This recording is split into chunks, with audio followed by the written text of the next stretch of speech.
It's so painful. It is so painful, I can't even describe it. On October 2nd, 1994, a bullet ended the life of 31-year-old Ronnie Mitchell and left mother Sherry Mitchell to deal with that loss. You try to stay strong. We did. Get all the answers as you could, get all the facts. And then, of course, you fall apart. The girlfriend who shot him was never charged, but when the dust settled, they got a call from a victim's advocate at the Sarasota County Sheriff's Office. And to this day, she's just a saint. That's all I can say. She helped us so much. In 2015, more than 7,700 crimes occurred within the Sheriff's Office jurisdiction, each leaving behind one or more victims who become the responsibility of Autumn Rapolo and her team of advocates. Sometimes they think we're deputies and we just have to re-explain to them that we're civilians.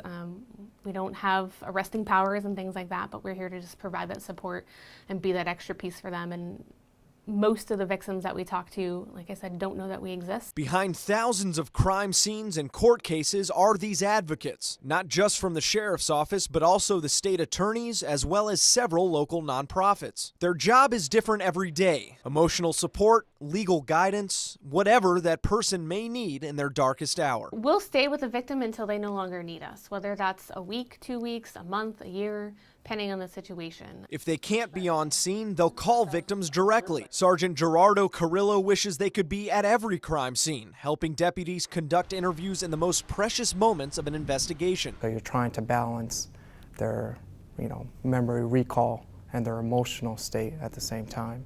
So it's easier for us to be able to kind of put that emotional component over to a victim's assistance unit, so then we could focus on what our primary job is. In the courtroom, Sarasota's chief homicide state prosecutor says their role is vital for victims. They're going to see autopsy photos. They're going to see crime scene photos. They're going to hear eyewitnesses testify about what actually happened to the people that they loved. Without an advocate literally and figuratively holding a victim's hand, it can be difficult to obtain justice. Sometimes they're the star witness. Sometimes their testimony is more important than anything else I have in the case. During National Crime Victims' Rights Week, these advocates step into the spotlight to raise awareness about their presence and their customers. Victims don't have as many rights as defendants do, and to recognize that you're not your victimization. That victimization doesn't define you. That's not who you are. Sherry Mitchell's experience motivated her to advocate for others. She's now the area's main contact for the national organization Parents of Murdered Children Incorporated. She meets with other suffering parents, hoping to provide some comfort, but knowing closure may never come. The only closure I had